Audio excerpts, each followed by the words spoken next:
All right, 1.5, solving equations with variables on both sides. All right, this is just like solving simple equations, solving multi-step equations, except now they get a little bit longer even. Starting off, we have two new ideas. We have an identity, an equation that is true for all variables. All right, that would be something like if I told you, well, x equals x. You'd say, well, yeah, of course it does.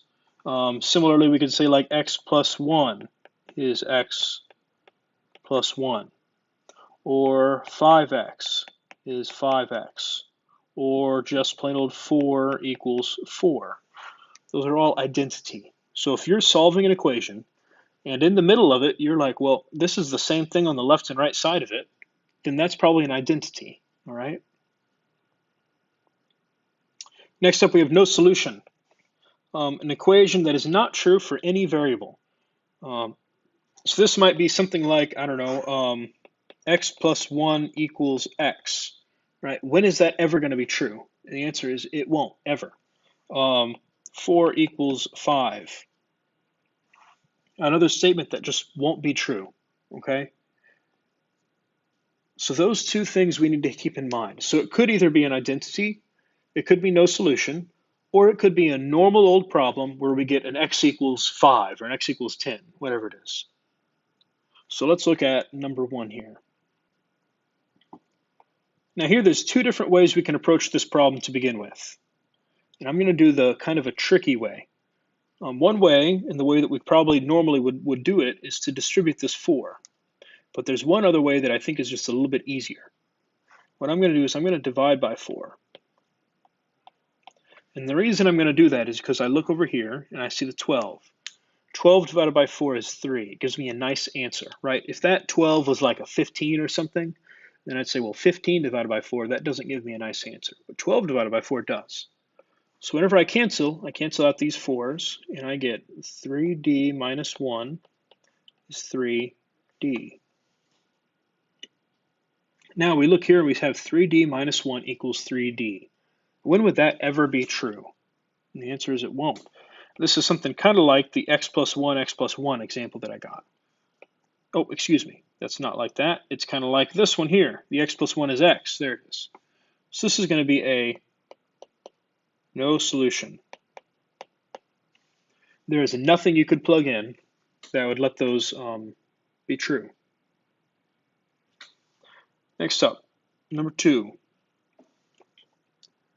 Here we have some fractions. And there's two ways to approach fraction problems. One of the ways is to get rid of fractions right away. And we could do that. I'm not going to do it this time, but you could.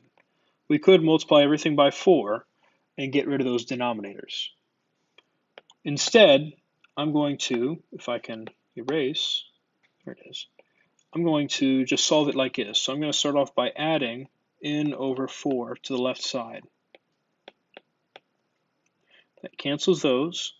I'm going to be left with a negative 3 on the right. And then on the left, I'm going to have n over 4 plus n over 4. Well, that's going to be 2n over 4. To simplify that, I'd get n over 2 is negative 3. And then to finish up, I need to multiply by my denominator, by my 2. So I get n equals negative 6. Alrighty. Next up, number 3.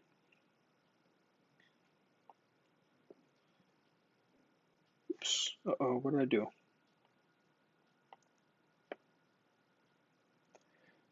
Well, that's messing up on me.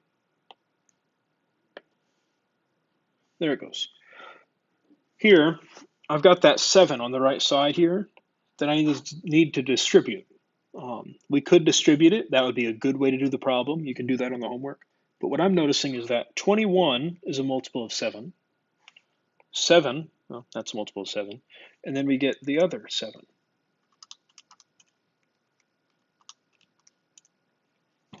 So what I'm going to do is I'm going to divide everything by 7.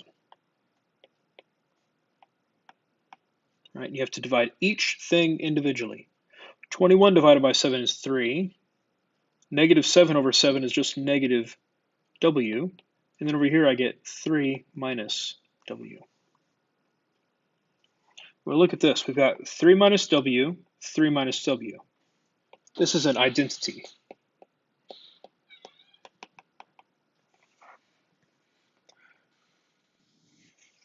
And lastly, number 4. You bike for 3 hours to reach the beach using the same route, or the same route. I don't know what route, whatever it is. The return trip takes only 2.5 hours because you travel 2 miles per hour faster. How far did you ride your bike going to the beach? All right, so let's look at this. We drive for 3 hours at x miles per hour, and then we drive 2.5 hours at x plus 2 miles per hour. So let's set those equal to each other, right? Because hopefully there wasn't a massive earthquake that shifted the ground. So it should be 3 times x equals 2.5 times x plus 2. Right? That should be that. What we're writing there is distance equals distance. The distance there equals the distance back. Distributing this 2.5, we'd get 3x equals 2.5x plus 5. And then we'd have 0.5x equals 5 and x equals 10. So it's 10 miles per hour. 10 miles per hour. Now, if we take this, we can plug into this guy here and say, well, 3 hours at 10 miles per hour is 30 miles. So the beach was 30 miles away from your house or wherever it is. All right, lastly, we want to just remember what the absolute value is. I think we've done that before, but I just want to remind us. Remember that the absolute value of something makes it positive. So if it's a positive 5, then it just stays 5. If it's negative 6, then it turns into a 6, right? Another way of thinking of absolute value is it's the distance from 0, right? And we think about distance as being positive, right? A distance, we don't say, well, I drove -5 miles to school, right? You don't say that. So one way to think about this would be to say, well, we've got a number line with 0. Here's 5. This is 5 units. And then here's -6. This is 6 units. Right? That's one way to think about that. You think about it as the distance from 0. So that's absolute value. You'll need that for some of your homework problems. All right, that is all.